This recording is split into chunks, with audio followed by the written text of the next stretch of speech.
Hi, this is Mark from Music in Widescreen and also owner of ProgRock.com. Today we have for you Umberto Pagnini from the new band Active Heed, and I've listened to it 4 or 5 times, and I think we got a very exciting new project here, and we're grateful for Umberto to be here. Welcome, Umberto, to the show.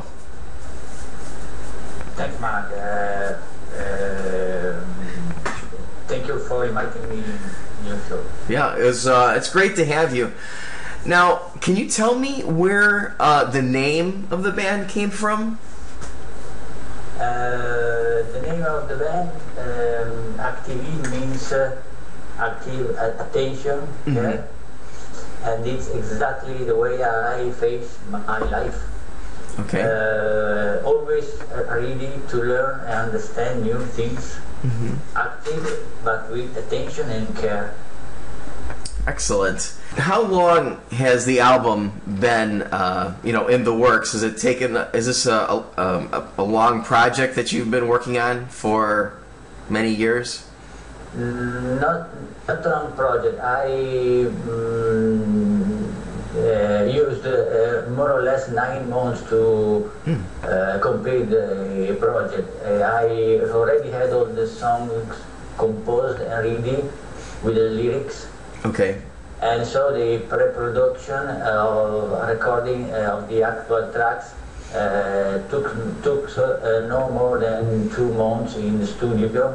Okay. I can say that including mixing and mastering, the overall time dedicated to the production of the album could be calculated approximately in 9 months, no more than 9 months.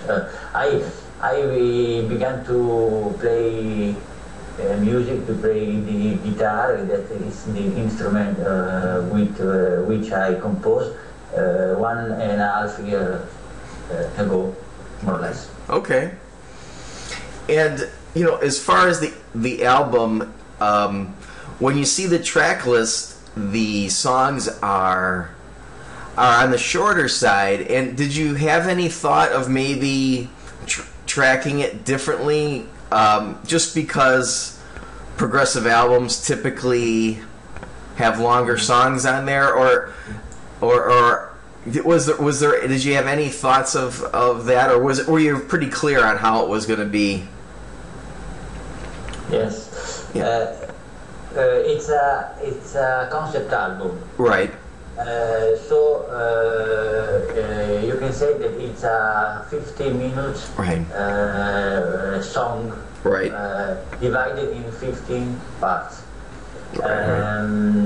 And being a story, it is like a film in which there are scenes in that last a few seconds and other several minutes. The sensation expressed in the song are extremely various, exactly in real life. Right. There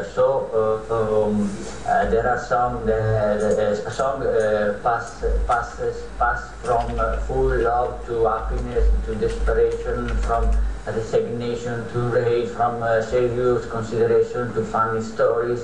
For example, there is the song called 1 second before John Robeck. It's a moment of the album in which the main character, Forrest, meets a Swedish German philosopher whose name is John Robeck, who wants to sell Forrest goods through spam messages.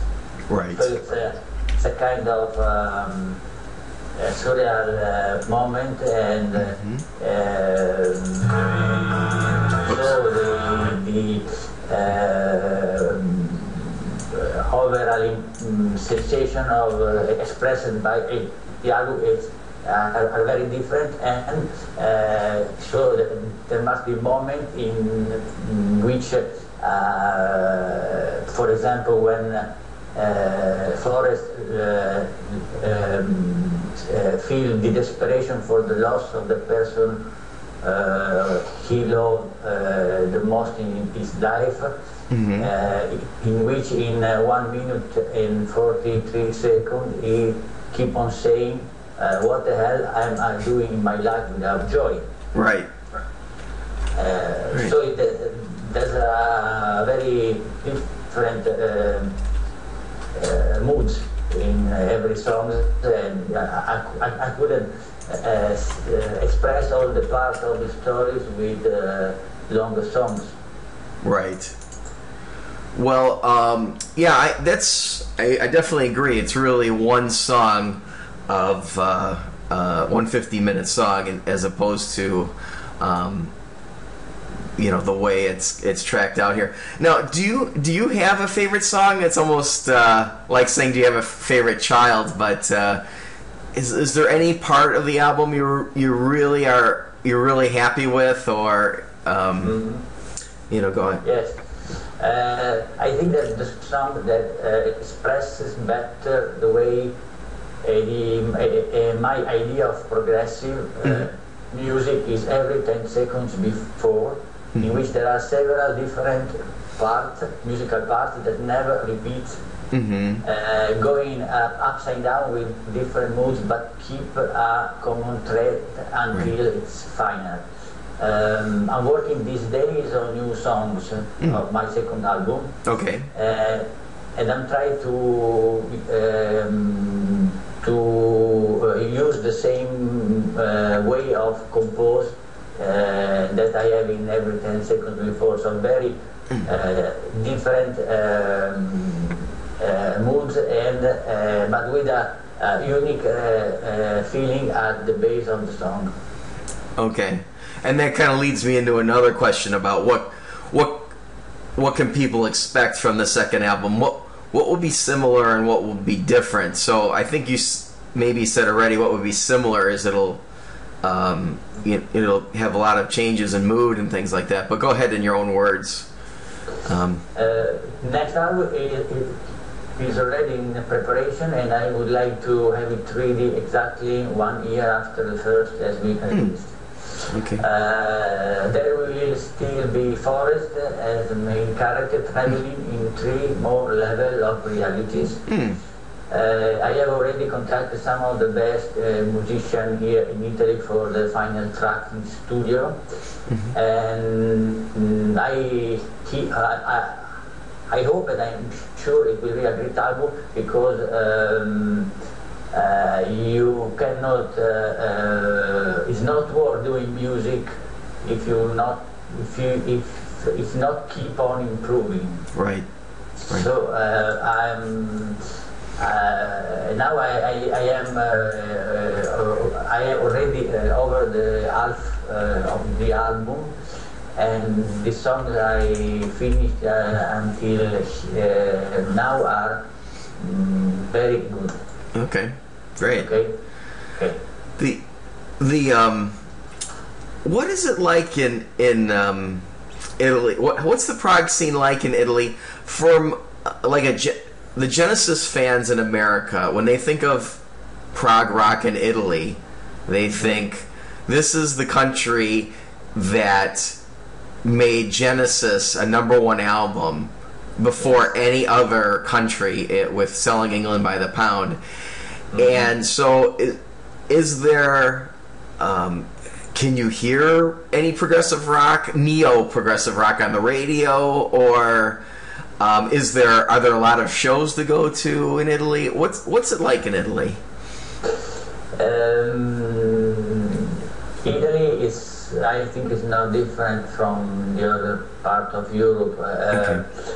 I think Italian prog rock scene is dominated by the idea that the sound of prog music should be like the one you were used to listen to in the 70s. Okay. There are still several new bands trying to emulate that old-fashioned style. But in my opinion, I think that those times have passed. Okay. And you have to do a music product with an international view. That's the reason for which I choose to sing my song in English, Right. and trying to do a crossover modern type of prog that can be appreciated also by younger generations. And keep at the same time a inner melodic feeling typical of the Italian traditional music culture. In my opinion, doing progressive rock in 2013 is not trying to emulate the bands that originated that music, but trying to continue innovating and find new original way to progress and merge different musical genres as those bands did 40 years ago. And continue to be original and find new ways to express important matters in life, but with a touch of fun always, right, in my music. Right. Well, that's... For example... Yeah, go ahead. Excuse me. Sure.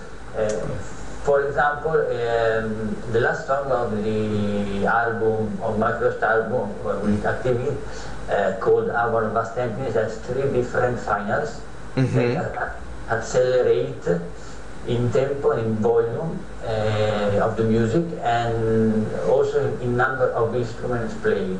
Okay. That's an idea that I didn't find in any other music I know. Okay. Thanks, back. Yeah. Well, that leads me into the final question, Rich, is, what are your influences? I heard maybe Van der Graaf Generator, and I thought your voice is very, you could do a lot of, you could do a lot of different things with your voice. I thought I was very impressed with the different intonations you could get from song to song. Do you have any influences that you think have come out in this album? I used to listen all kind of music to get inspiration. If you found influence of such great musician like Peter Hamill or Van der Graaf Generator, right, I cannot be less than flattered, but maybe my music is more similar to the one called neo-prog, like maybe Marion, Pendragon, Jadis, right, maybe Credo. Okay, yeah.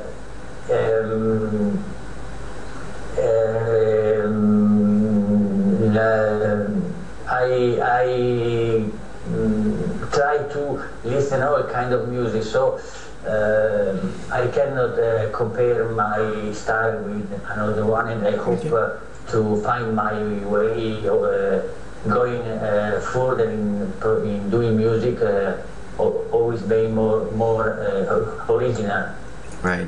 Well, it certainly is. And I want to thank you for your time today. I really enjoy the album, and with Joy is my favorite track in there, I have to say.